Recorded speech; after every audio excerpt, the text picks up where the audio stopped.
Baik, terima kasih atas kesempatan yang diberikan kepada saya. Perkenalkan, nama lengkap saya Stevian Adi Putrandate, NIM 204101004, asal Universitas Kristen Arta Wacana Kupang, kelas C, Prodi Manajemen, mata kuliah Manajemen Piutang, dosen pengampu mata kuliah Ibu Juliet Genoveva Jaratari, SEMM.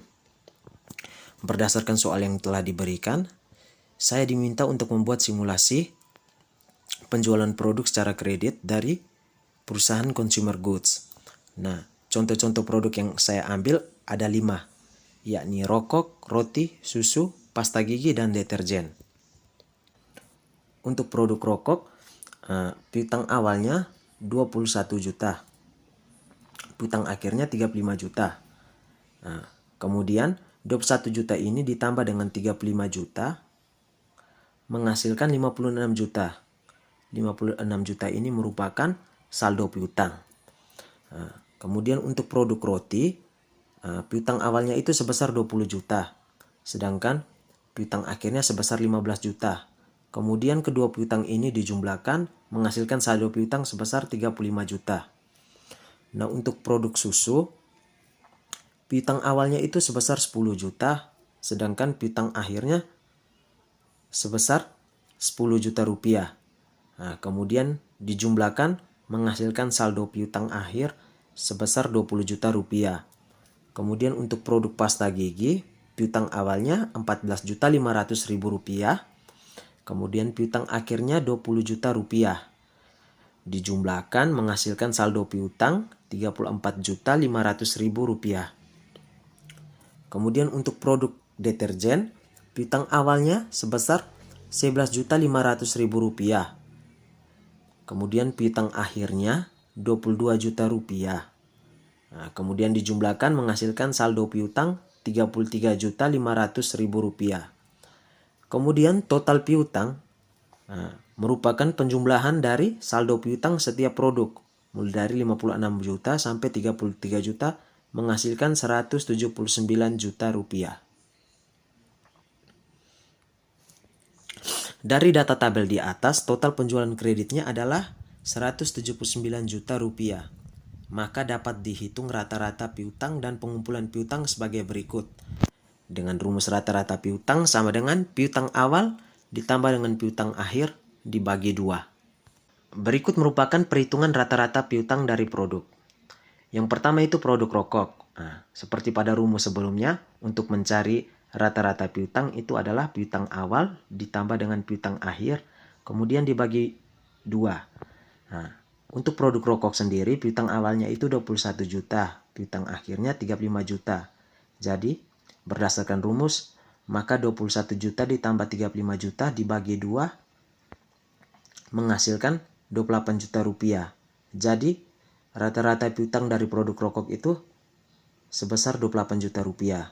Kemudian untuk produk roti, piutang awalnya 20 juta rupiah, piutang akhirnya 15 juta rupiah. Masukkan rumus berarti 20 juta rupiah ditambah 15 juta rupiah dibagi 2 menghasilkan 17.500.000 rupiah. Jadi rata-rata piutang dari produk roti itu 17.500.000 rupiah. Begitu juga produk susu, pasta gigi, dan deterjen.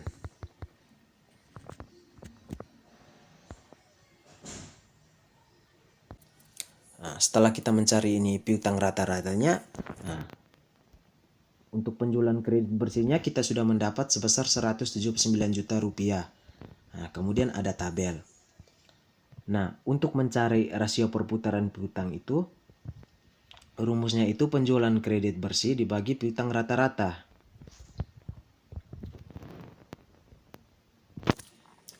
Nah, rumusnya penjualan kredit bersih dibagi piutang rata-rata. Jadi penjualan kredit tadi adalah sebesar 179 juta rupiah. Kemudian dibagi piutang rata-rata. Nah, untuk mencari RTO atau perputaran piutang, maka untuk produk rokok itu penjualan bersihnya kan 179 juta dibagi dengan 56 juta. menghasilkan perputaran piutangnya sebesar 3,19 kali. Begitu juga dengan produk roti, penjualan kredit bersihnya sebesar 179 juta dibagi 17.500.000 menghasilkan perputaran piutang sebesar 10,2 kali. Nah, kemudian untuk produk susu, penjualan kredit bersihnya sebesar 179 juta dibagi dengan piutang rata-ratanya sebesar 10 juta menghasilkan 17,9. Kemudian untuk pasta gigi, penjualan kredit bersihnya tetap 179 juta dibagi dengan 17.250.000 menghasilkan 10,3 perputaran piutang. Kemudian untuk deterjen, penjualan kredit bersihnya sebesar 179 juta dibagi dengan 16.750.000 rupiah menghasilkan perputaran piutang sebesar 10,6 kali. Kemudian untuk mencari ACP atau periode penagihan rata-rata, itu bisa digunakan rumus hari dalam setahun, yakni 360 dibagi dengan rasio perputaran. Nah, untuk mencari ACP ini berarti hari dalam setahun dibagi rasio perputaran piutang. Nah, untuk kasus ini setahunnya dihitung 360. Jadi, untuk mencari ACP dari produk rokok berarti 360 dibagi 3,19 menghasilkan 116 hari.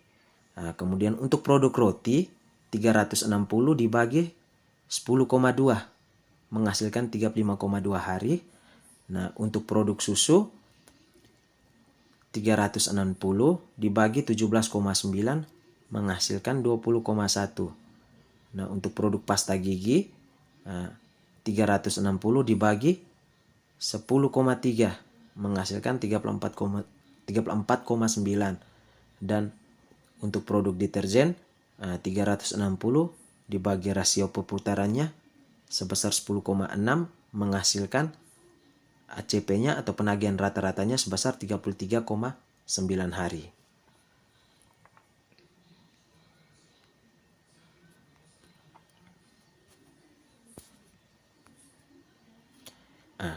Analisisnya dilihat dari data di atas pada bagian rasio pengumpulan piutang, dikarenakan semakin tinggi rasio atau semakin tinggi perputaran piutang, maka akan semakin menguntungkan serta menjadi hal yang baik bagi perusahaan.